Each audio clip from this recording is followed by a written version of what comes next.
Wassalamualaikum warahmatullahi wabarakatuh.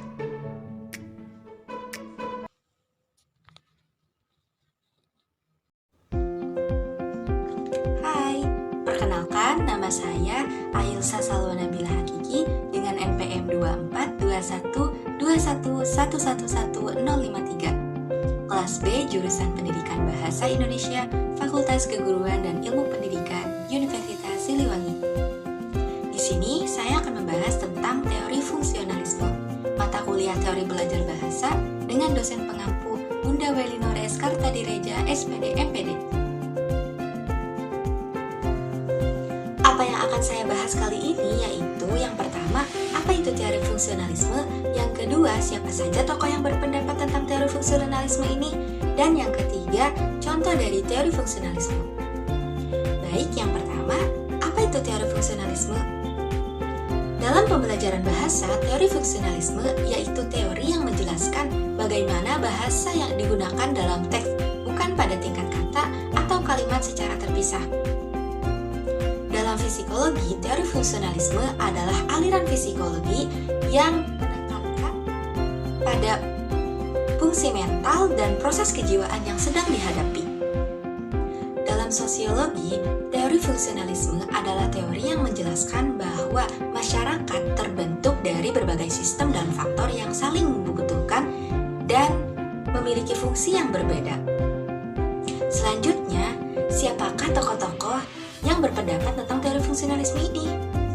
Tokoh-tokoh yang berpendapat tentang teori fungsionalisme ini ada Auguste Comte, Émile Durkheim, dan Herbert Spencer. Auguste Comte memandang bahwa ilmu-ilmu sosial harus bersifat ilmiah dan biologi karena dapat menjadi dasar untuk melihat perkembangan manusia. Sedangkan menurut Émile Durkheim, teori fungsionalisme adalah teori sosiologi yang melihat masyarakat sebagai sebuah sistem yang terdiri dari bagian-bagian yang saling berhubungan.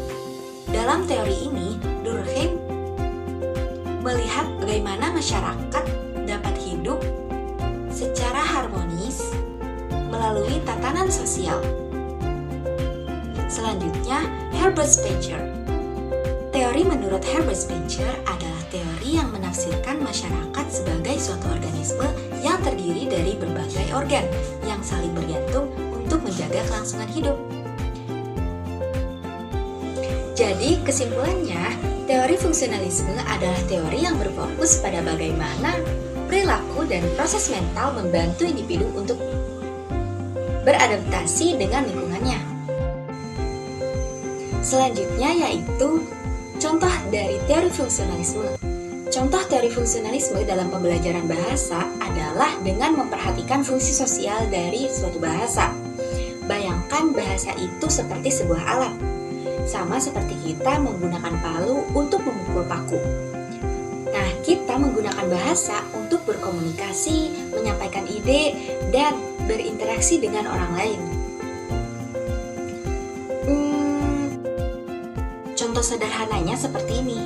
Awalnya, bayi menangis untuk meminta makan atau perhatian. Itu adalah fungsi bahasa yang paling dasar. Tapi seiring berjalannya waktu, bayi tersebut atau anak tersebut mulai belajar kata-kata baru untuk mengungkapkan keinginannya yang lebih kompleks, seperti ingin minum susu, ingin makan, atau ingin bermain masak-masakan, dan yang lainnya. Berbahasa, kita tidak hanya menghafal atau mempelajari kata-kata dan tata bahasa, tetapi juga bagaimana menggunakan bahasa tersebut dalam situasi yang berbeda.